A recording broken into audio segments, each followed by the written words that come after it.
guys, welcome to Barrookie. In today's video, we're going to see how we can make this pegboard for under 10 euros. Let's go. So before we start to make the pegboard, let's go over the thought process on how to actually build this thing. It's awesome to watch a video and just know how to build it and just copy that, but I think it's better to go and learn how to do your own research to know how to make a pegboard. So for that, let's go to the computer. Okay, so what I typically like to do on builds like these is take a look at the Rogue website and see how they are making their product, and maybe I can use the dimensions that they use because I know that will be strong enough. So for example, here we see that this baby here is 202 euros and we're going to make it for 10 euros. So, but that's not the thing here. We want to see the specifications. So the length doesn't really matter. That's 2 meters, but we can change however we want it. The same as Rogue, which is 30 centimeters. For the thickness, which is also very important, that is 1.5 inches. So the thickness, I'm going to use a T of thickness, is about 4 centimeters. And then another important one is the dowels. So the dowels are have a length, I'm going to use a small L for that one, have a length of 16.5 centimeters or 6.5 inch, and the diameter is 1.19 inch or 3 centimeters. So that is it. We have our measurements right up here. So now we can go and look at the pegboard itself and see how the holes should be spaced. So we can take a rough drawing here, and we see that the first 2 holes are approximately in the middle of half of the board. So that means that the first hole is going to be at 1/4 of 30, so that is going to be 7.5 centimeters. So that is our first hole. The height here is approximately the double of 7.5, so we're going to take for this measure 15 centimeters. And then the spacing from one hole to the next over the length of the pegboard is about 2/3 of the width of the board. So for the next hole I took something like 21 centimeters. So that is how you can see your measurements, and that is what I used. Moving on. Okay, so that is the rough shape of it. For the dowels, I used the leftover pieces from this project here, where we made push-up handles, which hold up super well. So we had some leftovers, so we're going to use those for the pegs. Now, because we use those for the pegs, we need to look for the diameter that fits these holes. I had a 29 and 30 millimeter in diameter bit. I tried both and I tested the pegs to see which one was the best fit. Obviously you want a snug fit, but you don't want it to be impossible to drive that peg in there. So you also want just a tiny bit of wiggle room.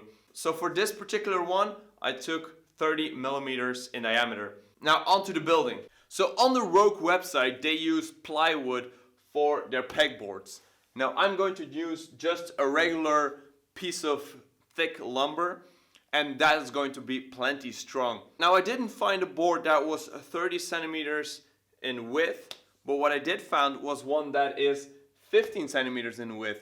So I just used 2 of them and I screwed them together with a plate here and a plate on top. Also know that if you do it this way, it's going to be a lot easier to make the holes, because you can put the 2 pieces of planks together and drill the holes simultaneously.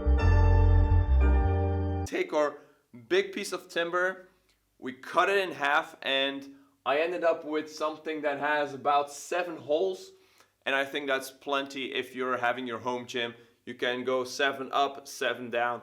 That is super awesome. Unfortunately, I can't put one in the middle because these are 2 separate boards, and a hole in the middle won't be as strong as a hole in the middle of the wood. But I don't care. What we want to do is we want to mark the places where our holes need to be. And from there on, we're going to drill them.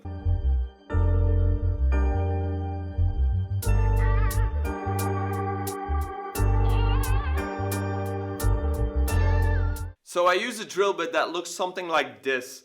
The great advantage of that is you drill a small hole first before you start with the actual hole that you want to drill. I could drill through the two pieces of board at the same time, marking their location, while I only went through the middle of the first board with the actual hole.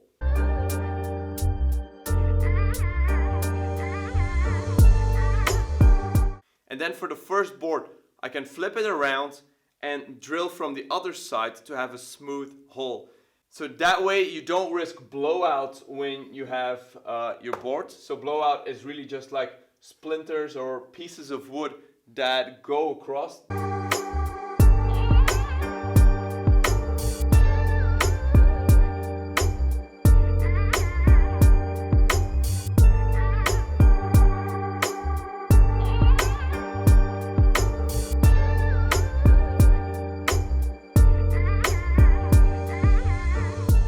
Okay, so once we do that on both pieces of the wood, then it's time to put a coat of finish onto it. So I used some wax just because it matches the stall bars that I have here, and just to have some protection on it. It's not really necessary. The ones of Rogue also don't come with a protective coating, but I thought, hey, I might as well make it nice, and I like the white stain of it.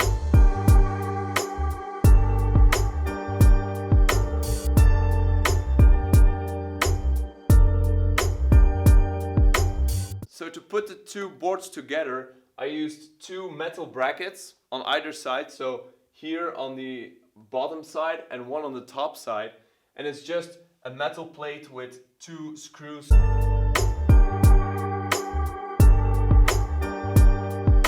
I thought that wouldn't be enough, but it turns out to be okay. Especially because you're going to put the whole construction to the wall anyway.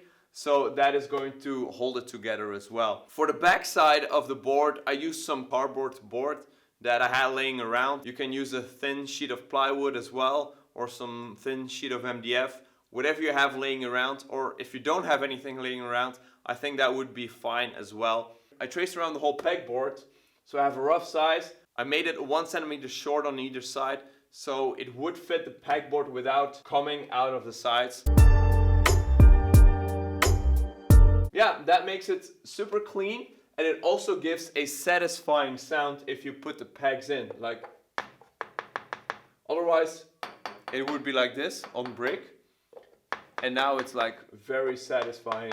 I don't know, it's a nice touch, I guess. And then it's time to attach the pegboard to the wall. So here in Belgium we usually have brick walls. These bricks are hollow inside, so they're not so strong to hold weight if you drill something through it. And that's why it's better to go in between where the concrete is. So if you drill a hole here in the concrete, it's going to be full. You're going to have a much more stable anchor here. That is something to keep in mind from the start when you want to hang this thing up, because you need to know the exact location of your spacings so you can just match that on your pegboard. For the holes, we're going to pre-drill our holes because we're using lag bolts, and lag bolts are pretty thick, so you can't just like screw that one in there. So we're going to pre-drill them into the pegboard. I countersunk them because then I would have plenty of length in the concrete itself, rather than have everything in the pegboard. That's something that I just use. If you have longer lag bolts, you can use them as well. That's okay. I also use the washer just to make sure that the contact surface is enough so that it has a great stability. Once your 4 holes are drilled and you know the exact location, you can use that to trace the holes onto the wall itself. So I just placed the board and I drilled through the holes that were in the pegboard just to mark their location. Then I went on with a stone drill bit just to drill through and to put the plugs in. So that was very easy. The process of this one is super easy, super cheap. It took me, however, still 4 hours, but it was a fun build. Really had a blast building this thing. And it's also nice just to train with.